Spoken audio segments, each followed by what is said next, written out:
Oi, graça e paz. Meu nome é Thalita. Eu sou filha dos pastores, a pastora Érida e o pastor Robson. Sou da Igreja Batista Vitória, a família em Cristo. E hoje irei retratar vocês a mensagem no capítulo de Mateus 14, 22 ao 32.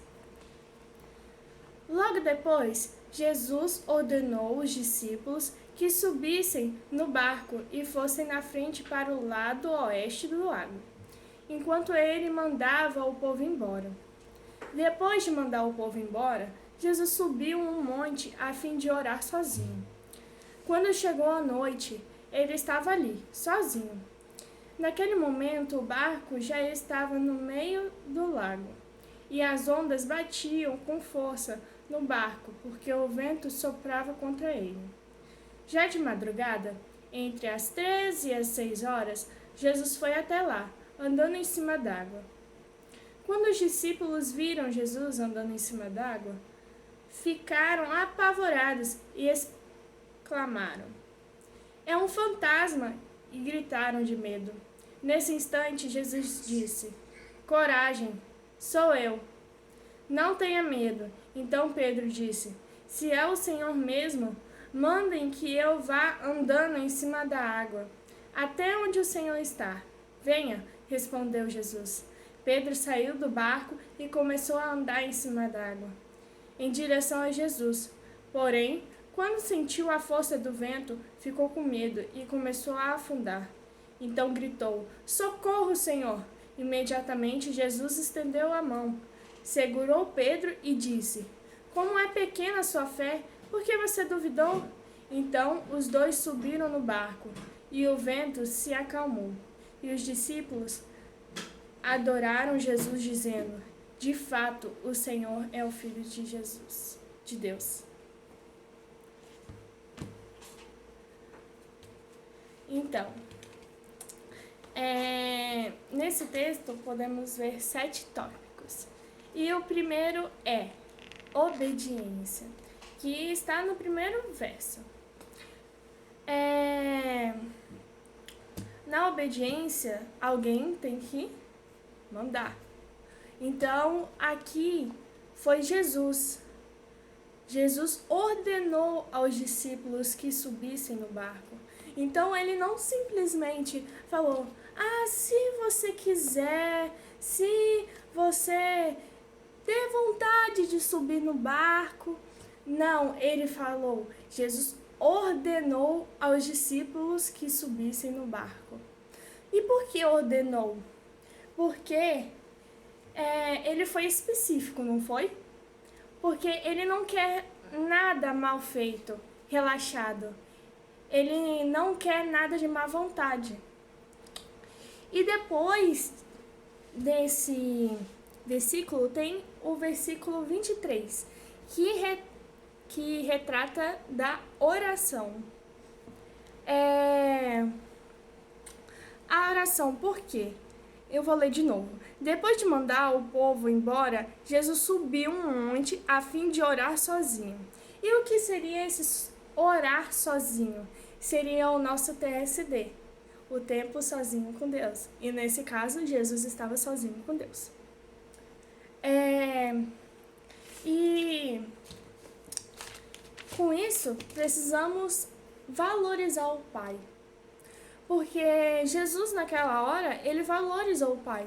Porque muito bem ele poderia ter deixado os discípulos com ele, ou ele muito bem poderia fazer isso em outro momento e ter ido com eles no barco. Então Jesus priorizou o tempo sozinho com Deus, o TSD. E nisso, a gente pode ver que precisamos colocar o TSD acima de tudo. Temos que colocar o TSD acima das outras coisas. Temos que fazer isso antes das outras coisas. Temos que colocar isso em primeiro lugar. Temos que ter o nosso tempo com Deus antes de tudo que fizermos. E depois disso, nós temos as dificuldades, que é o terceiro tópico, que vai estar no verso 24. Naquele momento, o barco já estava no meio do lago, e as ondas batiam com força no barco, porque o vento soprava contra ele. Então, o que seria essas dificuldades? O que seria a dificuldade para eles? Seria o quê? As ondas que batiam com força no barco, certo? Ok, mas o que seria o que você está passando de dificuldade? É porque Deus, ele vê nossas dificuldades e ele pode estar dando uma prova para você, para ver como você vai reagir àquela prova, como você vai passar ela. E Deus sabe a quantidade, o quanto você consegue suportar. Então, ele nunca vai dar algo além do que você consegue passar. Então, você está passando por alguma dificuldade, você está passando por algo difícil, não se desespere, porque com Deus você pode tudo, porque Ele não vai te dar uma coisa que você não consegue suportar, porque Ele sabe a quantidade que você consegue suportar, ok? Então, você tem que confiar em Deus que você vai conseguir passar aquilo, porque com Ele você pode tudo, você pode qualquer coisa. Em Salmos 37:5 diz: Entre teu caminho ao Senhor, entregue o teu caminho ao Senhor e confie nele, e nele tudo fará. Então, se você estiver no caminho dele, você vai conseguir fazer tudo com ele, porque ele vai estar no caminho, ele vai te seguir para o caminho certo. Agora vamos para o quarto tópico, que é o medo. No verso 26. Vamos ver o que fala no verso 26. Quando os discípulos viram Jesus andando em cima d'água, ficaram apavorados e exclamaram: é um fantasma, e gritaram de medo. Então, quando você vê algo diferenciado, algo que você não consegue compreender na natureza humana, você realmente fica desesperado. Vamos dar um exemplo. Você está em um carro, em uma estrada, e você vê uma pessoa voando por cima dos carros. Você vai ficar sem entender, você vai ficar desesperado, tipo assim, como assim? Mas foi isso que aconteceu com eles. Porém, não era para eles ficarem assim, porque como eles eram homens de Deus, que estava com o Espírito Santo, eles não era para eles ver de uma forma humana, e sim de uma forma espiritual. Então, isso atrapalhou eles, e por isso que eles ficaram com medo. Porque eles não estavam vendo de uma forma espiritual, eles estavam vendo de uma forma humana. Como as coisas que nós vemos no nosso dia a dia. Mas, quando estamos com Deus, nós não podemos estar pensando na parte humana, nós temos que estar espiritualmente com Ele. Porque o espiritual, o nosso mundo espiritual é o verdadeiro realmente. Porque tudo acontece primeiro no mundo espiritual e depois que acontece no mundo físico. Então, sempre devemos estar na palavra, estar com Ele. Porque eu fico pensando, quando eles ficaram assustados e com medo, eu fico pensando, eles não devem ter pensado em orado. Porque quando você está passando uma dificuldade, você tem que estar ligado com Jesus e você tem que estar sempre falando com Ele, porque Ele sabe de tudo e você vai entender aquela situação se você estiver orando. Mas, como está escrito aqui, eles ficaram desesperados e imediatamente falaram que Jesus era um fantasma. Então, isso não tem nada a ver com o espiritual, gente. Imagina, falar que Jesus é um fantasma. Não. O quinto é coragem. Tá no verso 27. Que irei ler aqui com vocês. Então, nesse instante, Jesus disse: coragem, sou eu, não tenha medo. Então, quando você está com o Espírito Santo, você tem coragem, você não tem medo, você está sempre com coragem, você sempre está com o Espírito Santo. Com ele você não tem que ter medo. Nós devemos ser corajosos e não medrosos. Temos que ter ousadia no Espírito Santo. Para que quando acontecer algo de estranho ou algo que não podemos entender, temos que ter ousadia no Espírito Santo para podermos compreender aquilo, porque é com ele que vamos compreender. Então, sempre quando você tiver em alguma ocasião que você não consiga entender, que você tenha dificuldade, você sempre tem que estar orando para você compreender aquilo e seguir os passos do Senhor. Então, agora vamos para o 6º tópico, que é fé. No verso 31, que diz: imediatamente Jesus estendeu a mão, segurou Pedro e disse: como é pequena a sua fé, por que você duvidou? Então, aqui está a fé.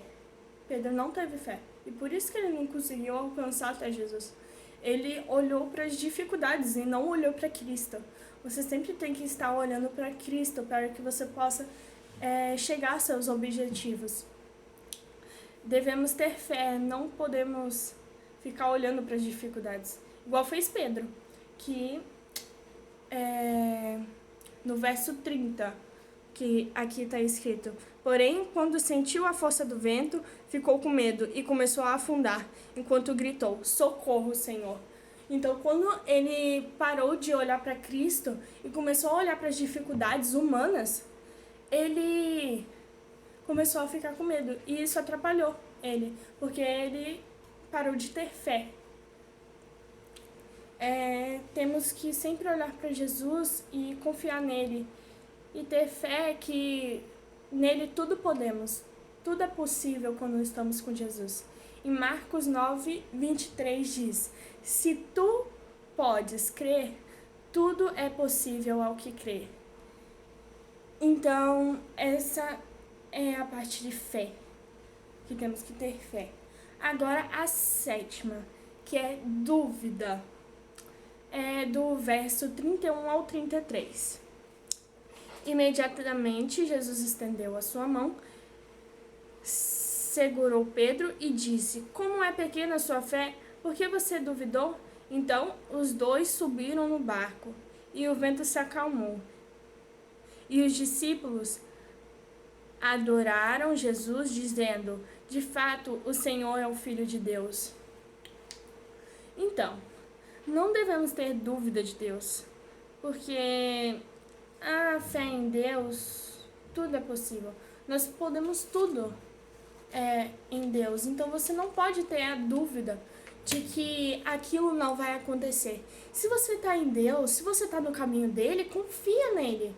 Você não precisa estar pensando: nossa, se eu fizer isso aqui, será que vai dar certo? Não, se é Deus que está te guiando, se você está orando para aquilo, se Deus está te respondendo, faz aquilo que Deus está te falando. Você não vai fazer outra coisa e vai dar certo. Você vai fazer o que Deus está falando e vai dar certo. Se você não fizer aquilo que Deus está falando, é óbvio que vai dar errado, gente.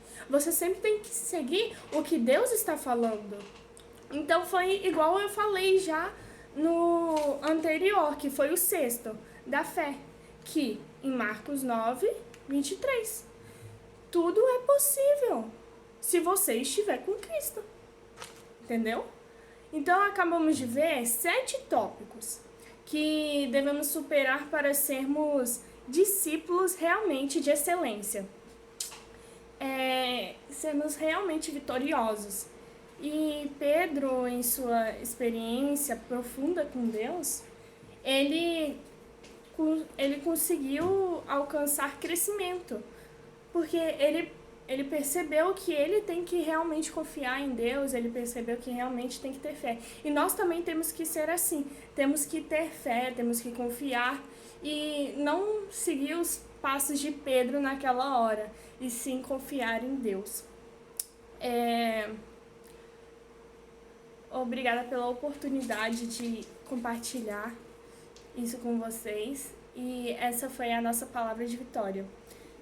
Toda prova que passarmos, nós iremos vencer se confiarmos em Deus, se estivermos com Deus. Toda prova que a gente for passar, não fique questionando por que isso está acontecendo, porque tem três fases. Por quê? Para quê? E aquela pessoa que não vai perguntar para Deus, não vai questionar Deus, e vai fazer o que ele está falando. Então, se Deus falou uma coisa para você, não pergunta, por que isso está acontecendo? Essa é a fase 1. Por que isso está acontecendo? Por quê? A segunda fase, que a pessoa já está mais evoluindo, é a fase de para que isso está acontecendo? Mas, na verdade, você não pode questionar Deus. Você somente tem que seguir a voz dele. Então, essa foi a palavra de vitória de hoje. E que Deus abençoe você com essa palavra que Deus deu para mim, eu estou compartilhando com vocês. E que Deus abençoe você e toda a sua família. Amém.